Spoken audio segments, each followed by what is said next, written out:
Assalamu alaikum wa rahmatullahi wa ta'ala barakatullahi. Ntel Mohamed Bislaya, communément appelé Silla Mohamed Lamine. Mais comment la suxième cambi ou le mariage sous-yati ou le même la vie a fort comme il est tombé la mariage au konobi a donné nyasfa le bien muhakil malt be halon mais bamrantale ko kuma foreign kono ko ye o folie o ñoran hakil buñale ka ñoran hakil dayli bamaran la kuma kan moti malien donc kuma ko tamil be ji mi londing haban o luta foko wato be o muyna di ko ñoran hakil buñang hakil ñoran hakil la di alsi hakot kende ki alu hayna mede min hake bi mariage su futu bi futu ça veut dire que tu vas comme la mariage a barako bata ban sembente bi futu la butu mariage la condition mingo sabuya dunia adama dioluma anin tulu jahangulma alisi hakot kende ke parce que yani ngakuma tu wa la kuma anglais la ngata kuma susukanga ni flakanga ni bambaran kan la mfanga ya jahanga luma tinyaro shama na biji donc ni man kuma jahan kan la shama biji wulda na la famla si jahango alphabétation même en ta école là même en français mais donc ni be kuma la ngakuma na kan la jahanga kan la nga valeur la ofana la khafisa bime kumala bi mariage futu le cambi futu l'undombe on fasaru la kamsar c'était en 2002 2001 2010 mais kamsar mais on fasaru la alhaim mamadou kaba ya amne mani khafalo gidla kan kamsar premier imam kasa pour premier imam pardon ana mo nemani khafaro gidla kan lo ambe suratu al-imran la kono sita ayo dulama o ayo aho kala nyaaje bota aho nka ko ben ko bimba munna mu nyaaje bola aho ko nyitar akhir jamano lokam aho ko akhir jamano sita la mamrika kajanna bentul digal tilulti kon natu data bentul mutol ni mama regalul tinu ko lo xafisa ko me kajala batulul tin dingalu ako ko kino kon tol mo regal ben ko itul mama regal ben la kele nyati sini nga ko men ko munna le gen ko bofula akonye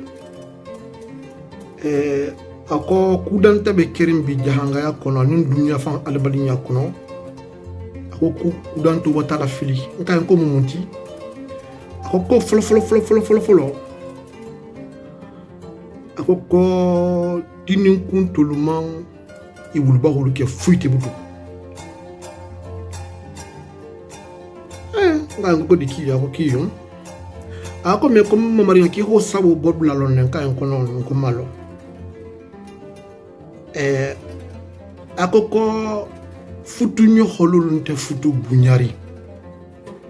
ako ni futu nyo hol man futu bunya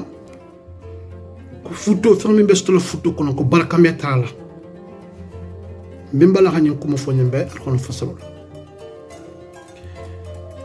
ako kani fana ko atala fana be doharin ke balbulu ako kimi kima yabi ko ke ba sema fana be doharin bi dingal bulu nka nkiyo ako parce que ni ke ba man atala bunya ko dindin kuntul mi bunya ko ali hamunke ko dingal mi bunya ako konin dinin kunto mi fana manke bal bunya ko halo fana sey le khas tan akan soron duguma ako dinin kunto fana me bunya sto ga ko ha awakiyo ako kitilo maluba ko nja exemple dilima ako kisa musul ni olunga locataire do le ba ya olunga na la kel sur ta son ko la ya luma mais kuma kan de keri imam mi fi ñoko antana la mo ko fa jahangulul kuma kan de turu musul ni ki mam mi fi ñoko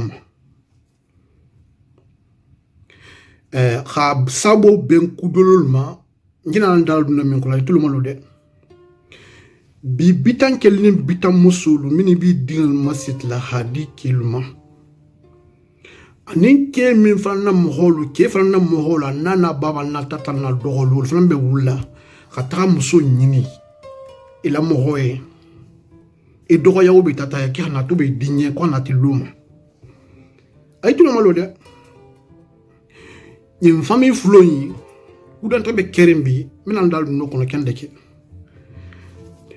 ni muso la moholu ni ke ma milliard la di muso kan wato be khatakata dandan muso la moholla muso la mohol sava ko ke nyin te mo nyala mati na hadia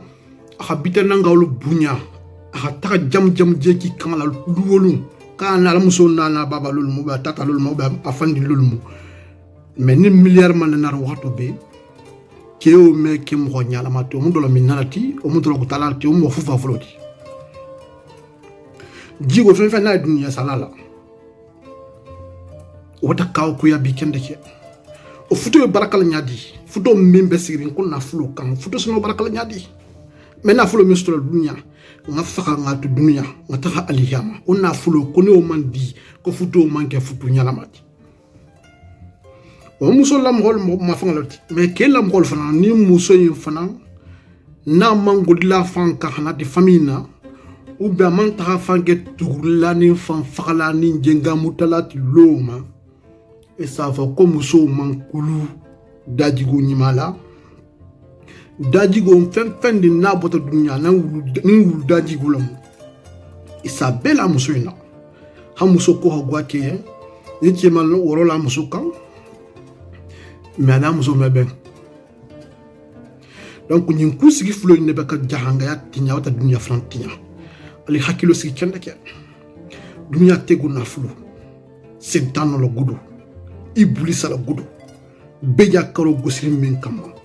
ntente sigo lala ko nga milliard ñi nga sigi la kono ntebe sigo lala le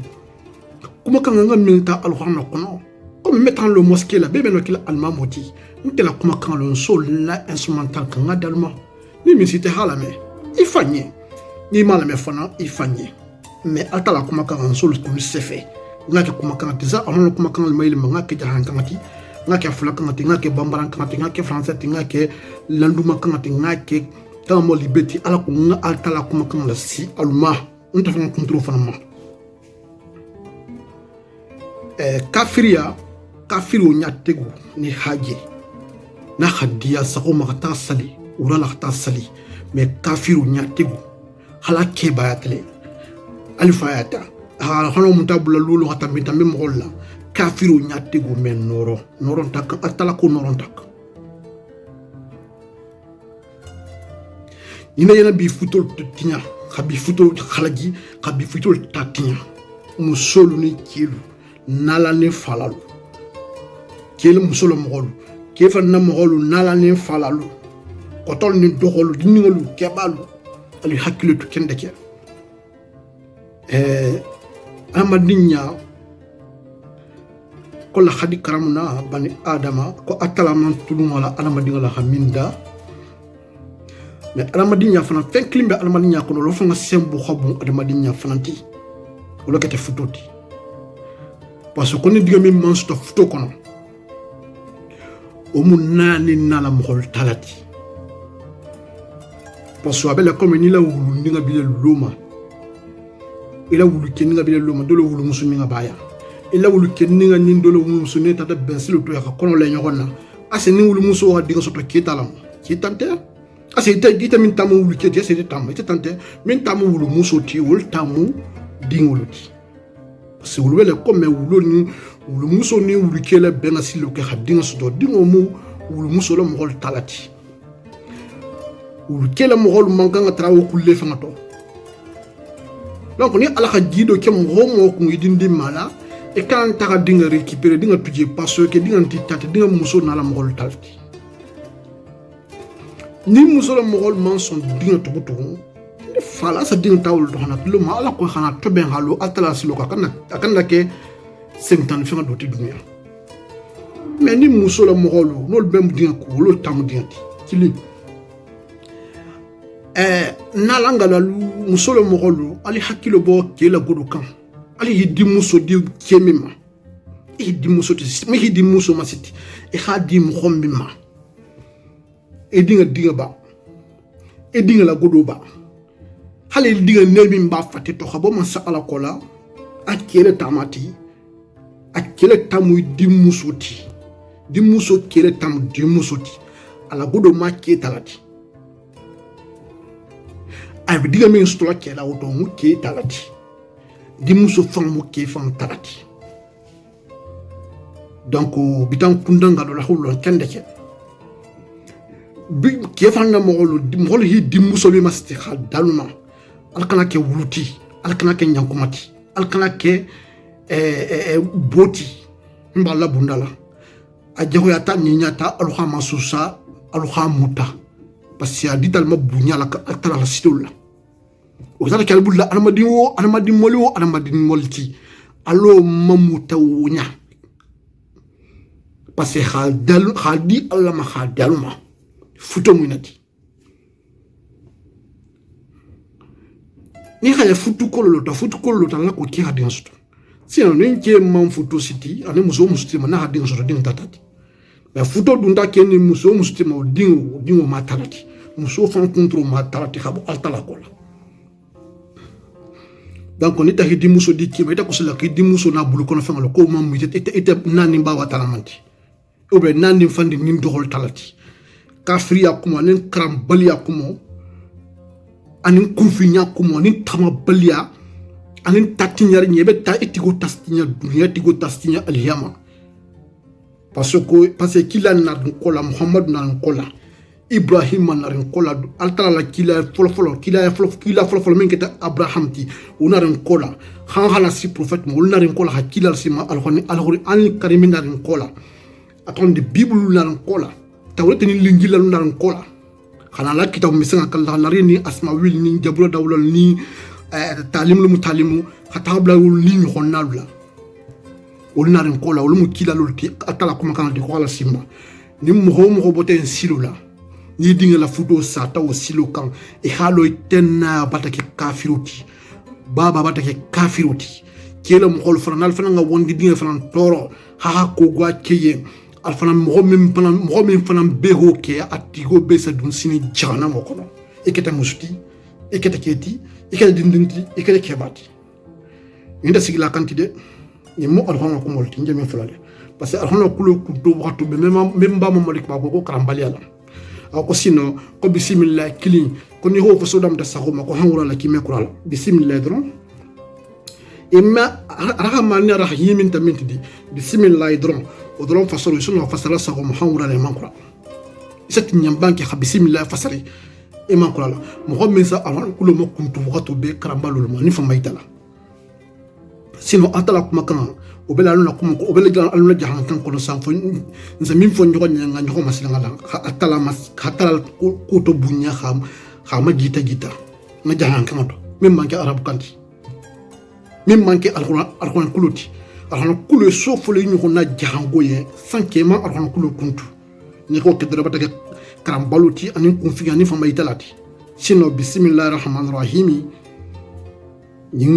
ni bismillah arrahman arrahim bismillah ni dunya ko folo be muyati arrahman dunya ko fana fefe na be dunya ko be kono arrahim fana fefe na be aliyama min be ngunda ma o fana be arrahim kono donc ni ko faso da muda isa aliyam mo fo ime ko fola isa dunya fo dunya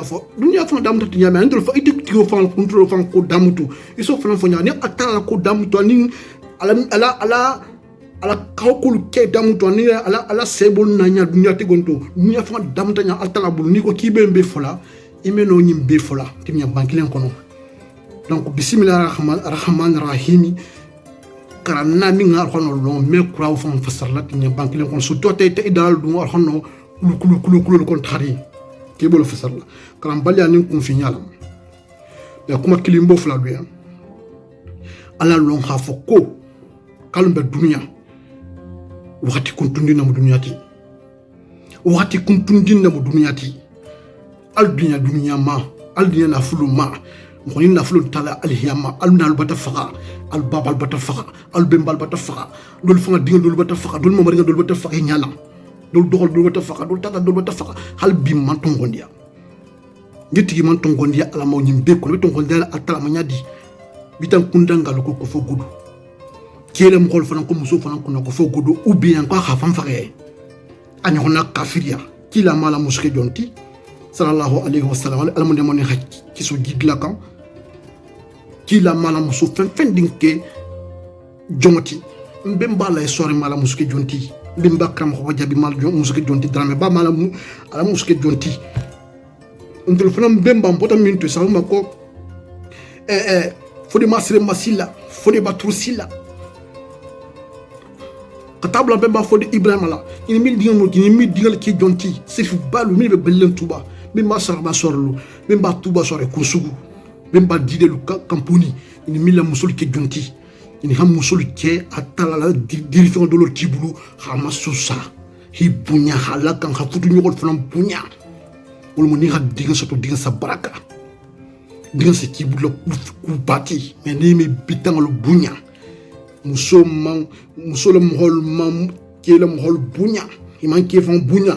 ke fan na mohol mam muso le mohol bunya imam muso fan bunya alo khalon ko ni dindara sto dingol kono ala khaslan kende ke parce que dingol sana ke kafiruti min sa fami be dun jahannam ko min sal be la dun jahannam ko wala mo futo bunya khafisa kende ke bi futo barako bata bo jahangala parce que fo ko mbari jahangolul ya futo barako bata bo jahangala kelu met to nyafila musolien musolien te to nyafala kelu yan kha sabo ben familiellement parce que ni ha musolien ki tegali nyonto familiellement ni hi tata musona ke di nyonto to nyafi tata musoye ni hi do musona ke di nyonto to nyafi do musoye ni hi dim musona ke di nyonto to nyafi dim musoye ni hi ke idim ke fanala muso di nyonto to nyafi dinge ni hi tata ke nala muso di nyonto to nyafi tata ke ni hi ta idinke ube doke na la muso di nyona to nyafi doye ni mo atala silo to nyasi fay mais ni ko la kone xam mo floy du ndi nyona dron surtout franci ni kene muso go si nyona to dron akala ko ni ko saro ma jahangol bi nyon killa tilo to bi nyon killa futol beto tinyala fo futo ko sa fa sa muso son ta futo sa qui son ta futo sa e man son fana futo sa ni mo ko takala ma donc même fola bien bitanga lu bitan kundanga lu keta fenfenenti parce que on ko kuloni hafo il faut nga jigu ba kono ila min nga la jigul ba kono donc parce que na ke bien c'est ko kumala comme madame mo dinga sigi peut-être nyakumala loluma nyakumala loluma nyakumala lum bele jigoma parce que dulia sa ko nyakumala bitan kundanga lu bo be nyakumala ntala mo loluma par rapport na musu ntala mo ni na musu bengal biji bitan kundanga bu nyal ben ni tema ni xorom mais ñang mi jeren dunya ko mi ngi ko blare français ni afrique tema kilol be kila famille be fologné ani be famille jelan to dumu la voix de sans voix min kuma kan meno boy le bunda nan to mo lolu kuma kanati to solo kuma kan lolu la bo ko dunya halon mo xamé be message lan lan to ma sa ko mani wala tema kata xey fo waxia mena bele fon fola donc la voix de sans voix to mo lati to sa bele kuma kan fo donc on ta kuma lan bitan kundangama nta kumala mfala manta kumala nalama nje kumala dunia adama digalul ya alum bele nteba na mogolba atol min fam beba la mela nje kumala bele be xani kuma kamonte bul flula al futul bunya wala sa digal baraka al futul bunya wala sa digal ke fembati sallallahu muhammad bi kuma mato danja al malum bolo tingale heroto xa dunia hero siadunka amin lo hero